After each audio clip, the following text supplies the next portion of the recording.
Ser um homem segundo o coração de Deus significa ser uma pessoa comprometida com a vontade e os propósitos do Senhor. A Bíblia diz que Davi era um homem segundo o coração de Deus. Ele foi a pessoa que Deus escolheu conforme o seu agrado para ser o líder sobre o povo de Israel.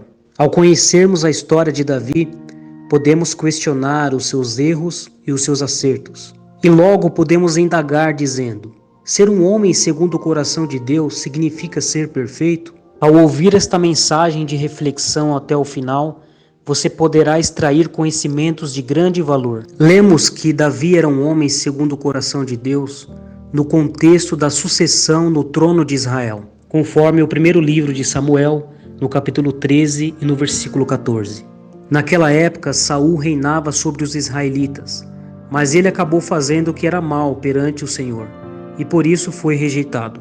E então o profeta Samuel foi enviado à casa de Jessé para ungir o novo rei de Israel.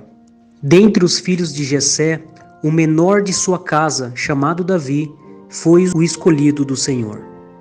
A verdade de que Davi era um homem segundo o coração de Deus não quer dizer que ele era alguém sem defeitos.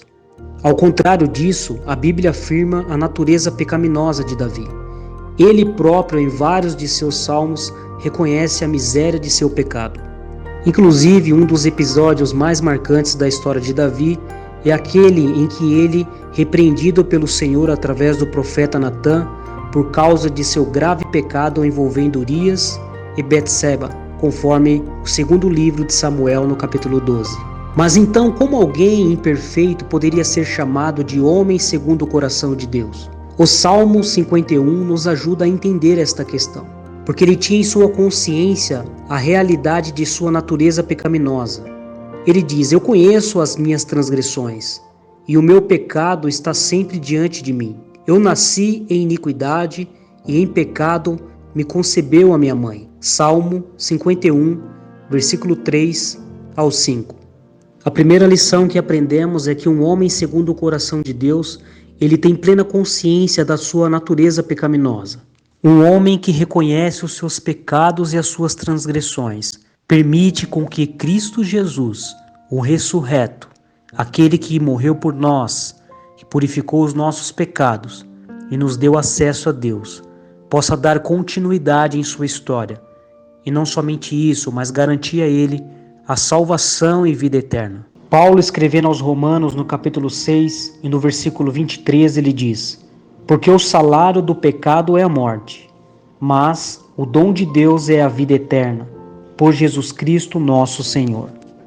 Uma segunda lição que aprendemos é que Davi não tinha problema em confessar o seu pecado a Deus. Ele diz: pequei contra ti somente, e fiz o que era mal perante os teus olhos. Salmo 51, versículo 4. Não há nada que se possa esconder de Deus. O escritor aos Hebreus, no capítulo 4, no versículo 13, diz: e não há criatura alguma que não se manifeste à sua vista. Porém, todas as coisas estão nuas e abertas aos olhos daquele a quem temos que prestar contas.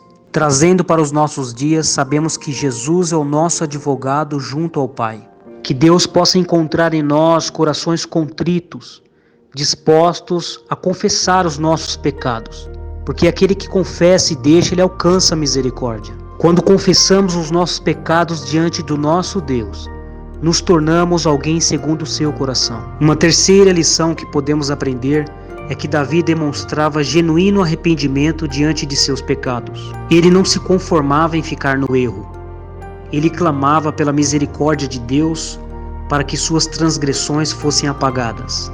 Ele clamava pela purificação divina, quando diz: lava-me completamente da minha iniquidade e purifica-me do meu pecado.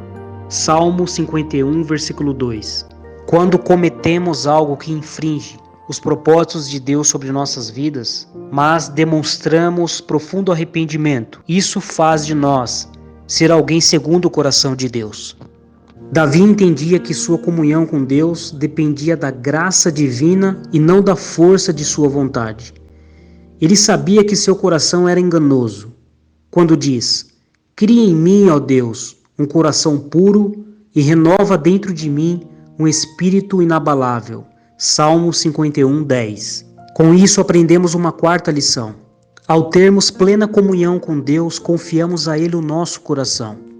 As nossas decisões, os nossos projetos, as nossas vontades, tudo confiamos a Ele, porque o nosso coração é enganoso, mas que esta comunhão que nós temos com Ele nos garante sermos vitoriosos em tudo sobre esta vida. E esta comunhão que Davi tinha fazia dele um homem segundo o coração de Deus.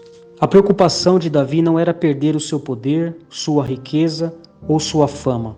Sua maior preocupação era ser privado de sua comunhão com Deus. Quando ele diz: "Não me repulses da sua presença, nem me retires o teu Santo Espírito."